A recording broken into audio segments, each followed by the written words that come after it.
Hi there, this is Prague Talk, a podcast from Radio Prague International. My name is Ian Willoughby. In this episode, my guest is Matt Welch. He was among the first wave of young Westerners who flooded into Prague in the early 1990s. Today, a prominent journalist and commentator in his native US, back then he was one of the founders of Prognosis, Czechoslovakia's first English-language newspaper. And Matt Welch shares lots of colourful recollections of that formative period of his life right now in this edition of Prague Talk.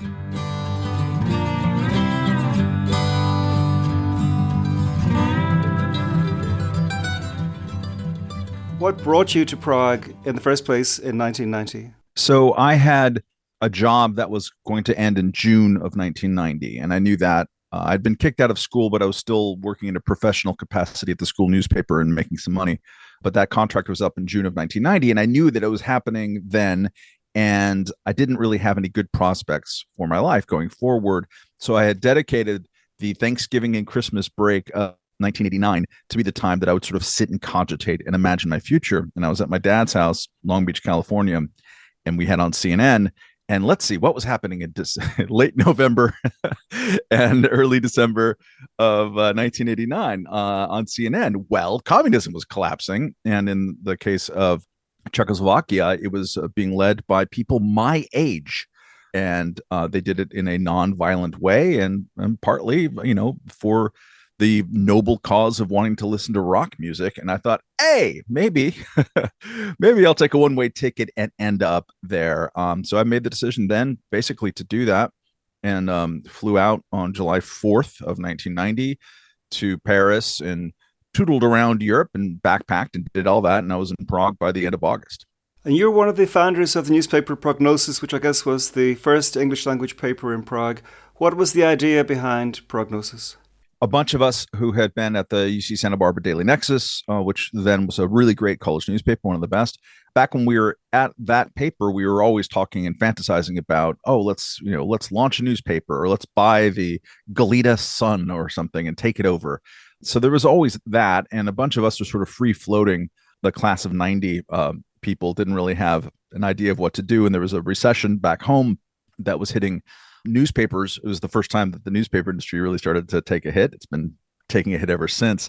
Anyways, I got to Prague and I couldn't believe it. And I fell in with a bunch of really great Czech friends who were associated with the American Hospitality Center, which is a cheesy little place on Malé náměstí run by an American, and where you can get coffee that didn't have coffee grounds in the bottom, and international newspapers. And all these Czech kids who'd been part of the revolution and then came into Prague from the countryside after the revolution to learn English and meet foreigners and go to school.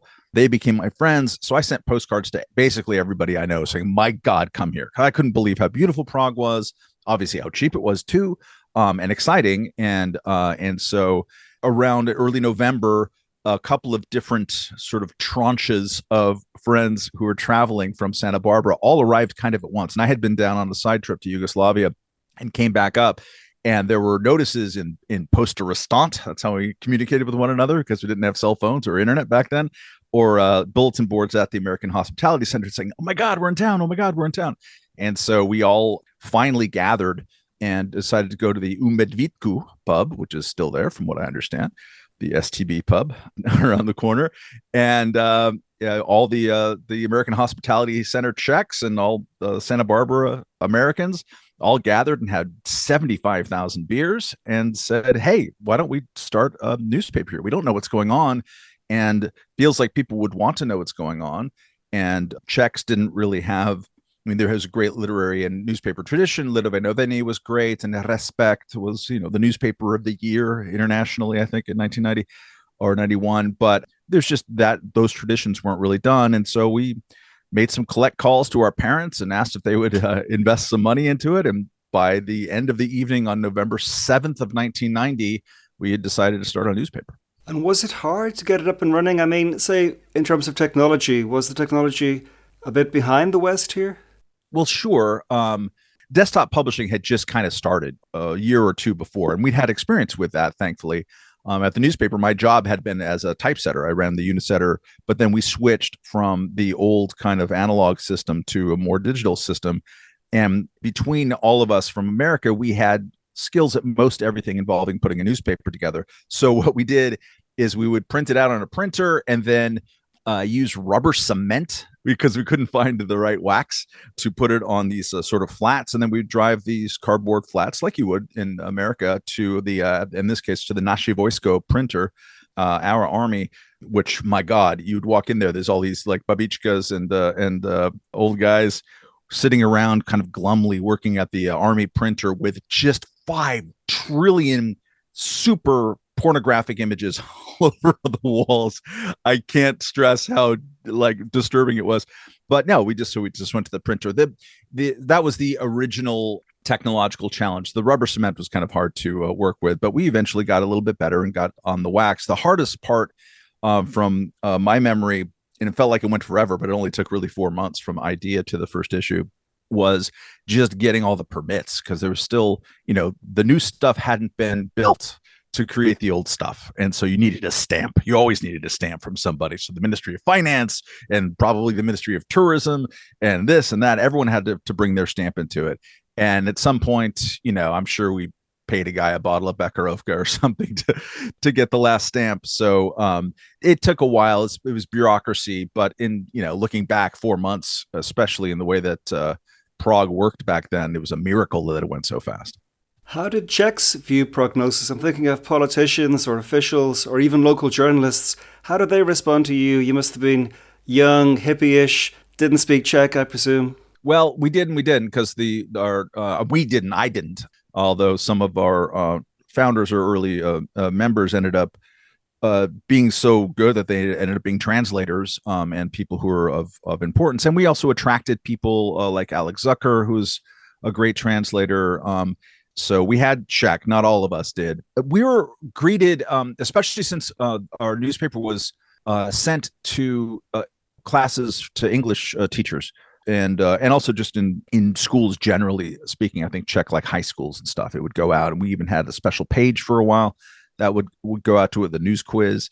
People liked that it was a different style of newspaper. We incorporated some Czech kind of images and feeling into it. We had some really great original art, these woodcuts that were made that looked very kind of Czech from Czech artists.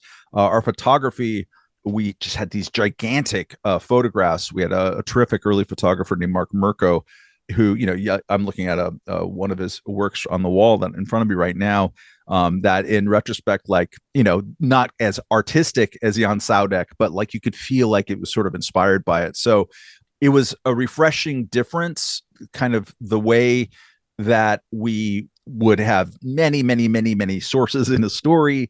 We actually, especially at the beginning, we tried not to have a whole bunch of first person. So a lot of Americans and Westerners thought of us as a traditional, alternative weekly type of feel, because we had that. But we didn't want to be as solipsistic as that, because we felt like, who are we to talk and write in the first person about this place that we are strangers in and we're trying to understand too. I think people appreciated the gesture. It was definitely an odd duck, but we broke stories and did good and interesting things and had an immediate affinity with what was then still called the sort of alternative culture or underground culture. And these are just the people that we knew and dealt with. So I think from the beginning had a certain amount of respect, even in the halls of government and among kind of the post-underground culture. I was reading that you turned down Alan Levy when he offered his services. He became, I guess, the best-known English language journalist in Prague in the 90s. Yeah, he was, he had written So Many Heroes, which was originally titled Rowboat to Prague. He was here in 68, there in 68, I should say. And he came in, he had written a lot for the International Herald Tribune, and he was just sort of this old guy. We had the arrogance of youth, but also kind of the humility of youth too, and which is an odd kind of combination, perhaps. But we really didn't want to make the story about ourselves. And he came into the office just talking so much about himself and wanting to impress by his clips more than wanting to sort of impress by his thirst for knowledge about what was around him. It just didn't fit the vibe.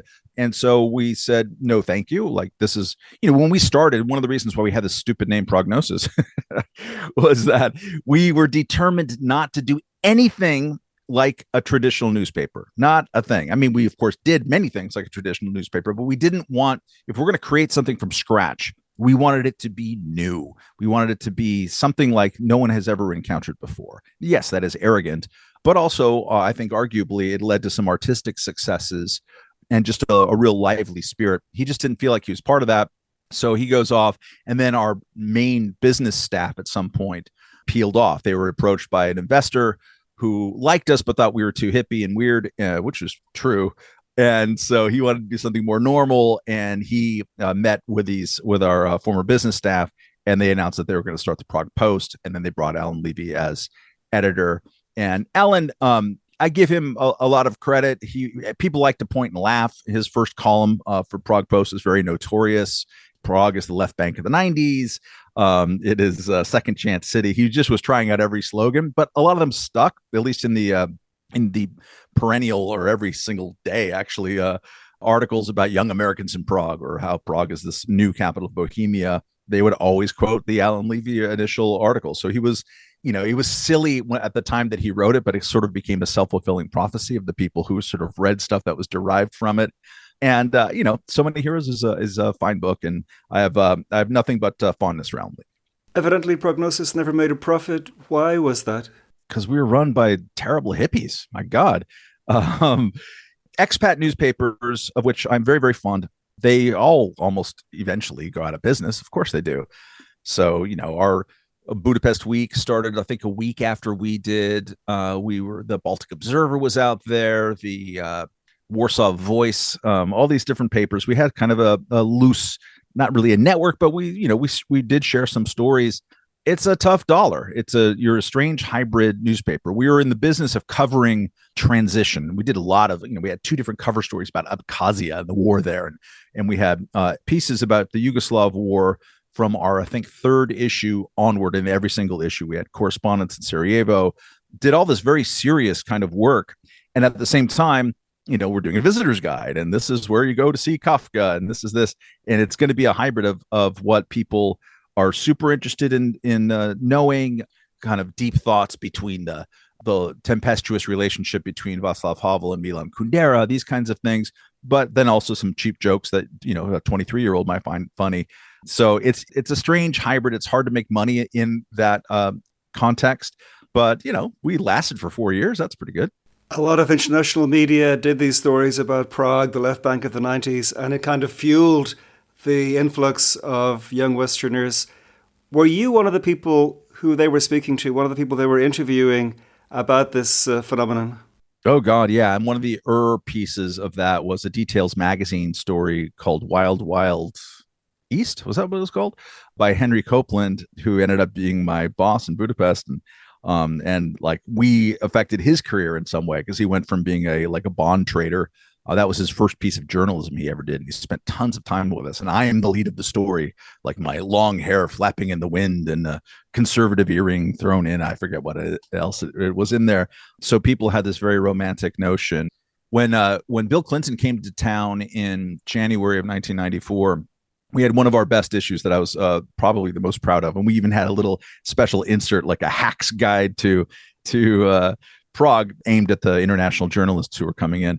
And there was just a ton of media attention at that point. So I think I was on the cover of the Wall Street Journal, the LA Times, and a bunch of other things. So yeah, we're all the source. And so were like the owners of the Globe, people like this. There's a guy named, I want to say, I forget his name, but he ran a poetry reading thing called David Freeland, I think, Freeling, a poetry reading called Beef Stew. I mean, there's like these stock like caricature elements, and we were definitely one of them. And then, what's funny, in 1994, I was approached by the BBC International. It's like, okay, we want to do a thing about Americans in Prague. Well, we can do a 20-minute piece, like it's long in radio, and you can do whatever you want with it. And I was thinking, okay, now I finally get to be the one to do the young Americans in Prague. Well, how am I going to make this different than all the cliches that they're doing? And it's like, I did a lot of the same cliches because by then, the people who were coming to Prague were attracted to those things that were written about at first. And they started actually creating a lot of these sort of, bohemian artistic ventures. There were English language theaters and poetry magazines and all of this. it's weird to be interviewed by 60 Minutes when you're 23 years old. It's just, it feels unnatural, and you get dazzled by the limelight. I'm kind of glad that I went through it back then, because at various points in my career in America, the spotlight will come on me for a half a second. And I've seen people who don't have the experience of doing that, they lose their heads. And now I don't come close to losing my head, because I was able to do that in real time. And thankfully, the internet doesn't remember all of it. Where were you hanging out? What were the places you would go to in Prague? The first place that I went to was like the most expensive place in town, called Lavka, right on the bridge, Charles Bridge. Just because it was gorgeous, and I didn't know it was expensive, because 20 crowns for a beer is not expensive in my universe, at least until my credit card money started running out. And I got to know the people there really well. And there was a band, a 3-part folk harmony band, whose name I forget, but they, on my first night there, they were reuniting with each other for the first time, just in the bar. And I became friends with all of them and the guy who runs it. And so that was my place. The kids at the hospitality center would drag me around to places constantly. The Malostranska Beseda, we saw a lot of great bands there, like Yablokon and Laura and her Tigers about 1,000 times, because I had a big crush on Laura. But, it was Artsy Bunker. It was Acropolis by the time that opened. That was kind of late in my tenure. And oh my God, there was a fantastic place. Our favorite probably was right on Old Town Square. It only lasted for about 6 or 9 months, called Uzufaltsu. And it was grim.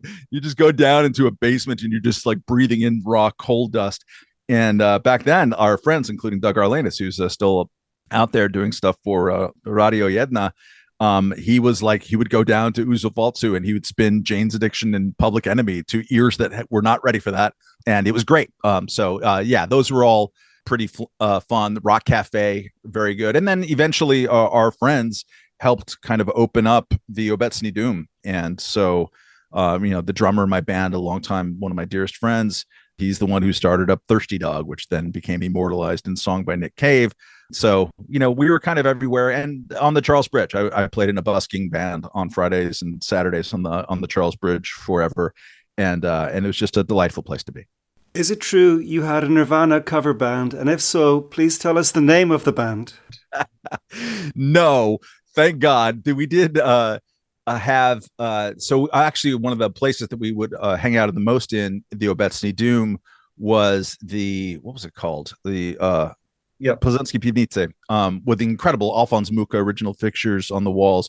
Our friend Kate, who lives not far from me and here in Brooklyn, ran it. And so a bunch of us who were musicians would just sort of like go and play. And the Nirvana was supposed to come play in Prague in the fall of '93, and they had to postpone it because Kurt Cobain had some problems in Rome.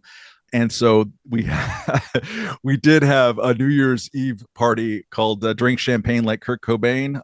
It was the Coma As You Are party. I mean, this is the kind of fun we had at the time. I think some of our friends played in a cover band that night, but I wasn't one of them. I enjoyed it from the audience. Well, the reason that I asked this question is because somebody told me that you had a Nirvana cover band with the amazing name of Vinarna. Holy cow. I want to take credit for that because that's hilarious. And no, I can't. I can neither play nor sing like Kurt Cobain. I did try to look like him as best as I could, but that's about as far as I went. We mostly played originals. Prague was a pretty wild place in those days. I think we all experienced weird things or found ourselves in weird places. Did you ever go through anything particularly bizarre? Many things particularly bizarre, of course, but my perhaps fondest memory is going to the Stalin space in, I think it was November of 1990, around then, when they opened up the kind of bunker underneath where now the palindrome is and where the statue of Joseph Stalin once stood. And it was just this incredible labyrinth. Again, you're just breathing in fumes and dust. But these guys who were involved with the Linhart Foundation, these former kind of architects, artists who were always doing really cool things, they would just always inhabit spaces that had were in between. They were in between communism and state ownership, and then whatever was going to come next. And meanwhile, they're like, let's just go in and do something. Let's do a happening. Let's do something. So you would go there, and David Cherny had these fantastic sculptures. I think he did a Stalin like skull inside there. That's where they started Radio Jedna. It was called some kind of pirate radio there, and of course it was all illegal, and Václav Klaus is like, I'm going to shut this down. And then you look over in the corner, and who are they interviewing? Havel on the radio.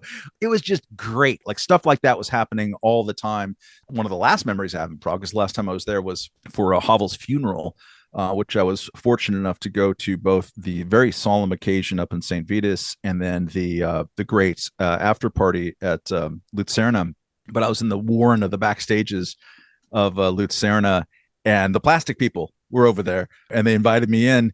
And because I know a couple of the guys involved with them, and it was the Plastic People of the Universe, not an insignificant band in the history of the world on some level. And they're like, hey, you want some hash?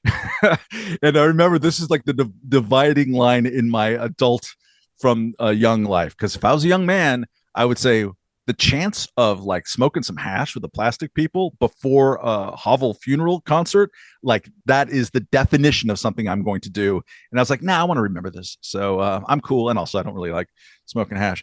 So that was kind of fun. But no, we had crazy things happen constantly, even on like the mundane details of it.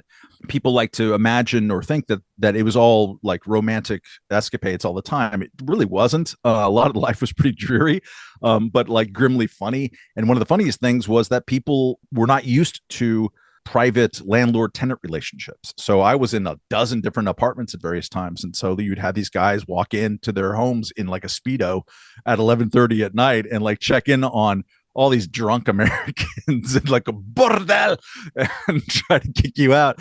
So we had a lot of things like that happen.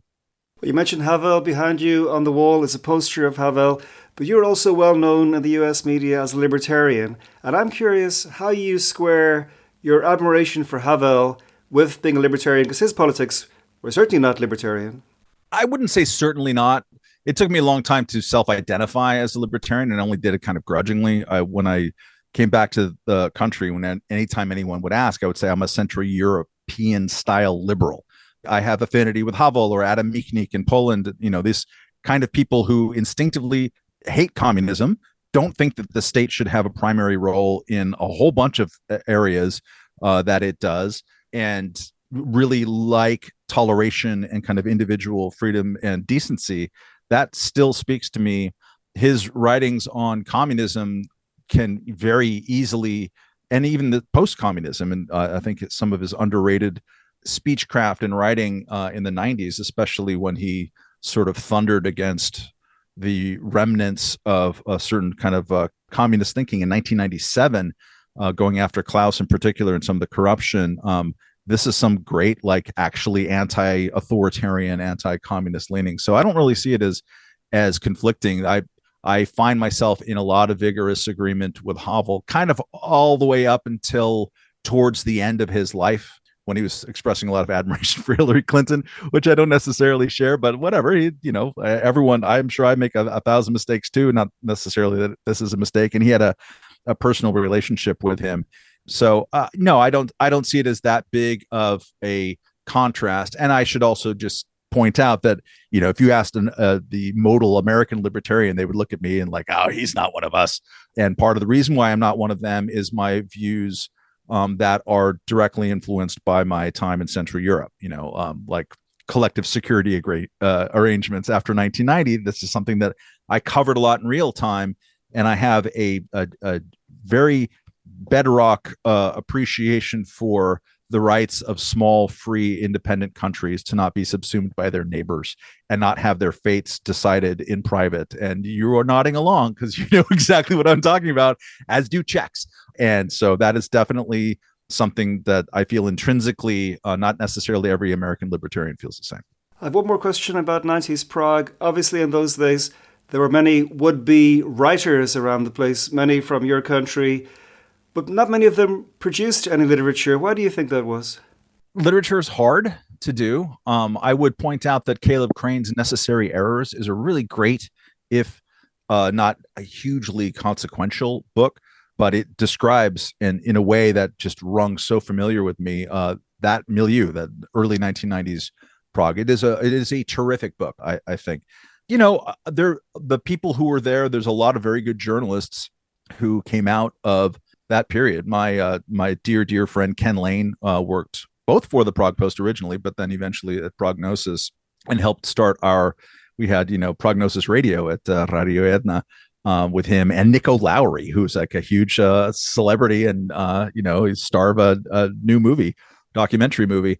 So a lot of interesting people came out of that.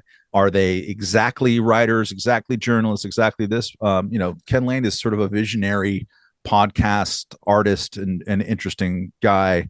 So I think that our generation did okay. We didn't become Hemingway or anything, but that was always, marketing to begin with.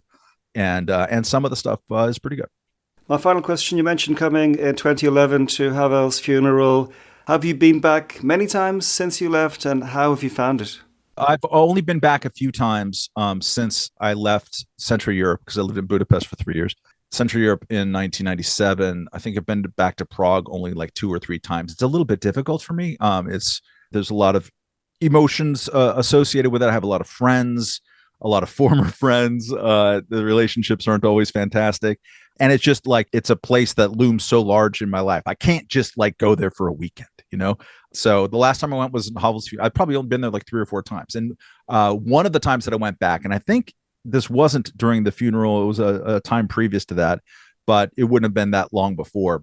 I remember looking around and trying to figure it out. Like, okay, something's different. Something big is different, and I can't figure it out what that is. And it took me a long time. I think it took until actually after I left, and I was looking through pictures and comparing them. It's like, oh, all of the coal soot is off the buildings and off the statues and the Charles Bridge and everywhere like that. Like, it was so dirty to breathe the air in the early 1990s. And it just isn't in the same way. I mean, I'm sure inversions are still bad in the winter or whatever, but it is different. It is cleaner. It is richer. It is nicer.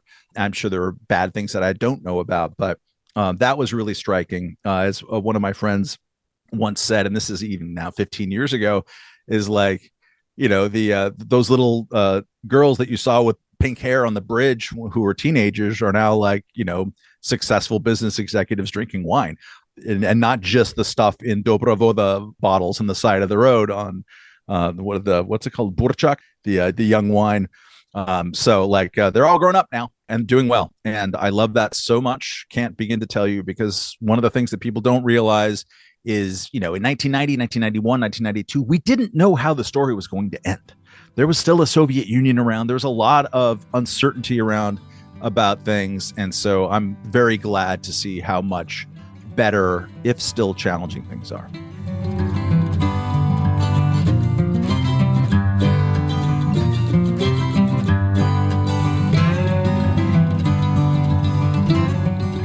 Many thanks indeed to Matt Welch, who I spoke to in late May 2025 for Prague Talk, a podcast from Radio Prague International.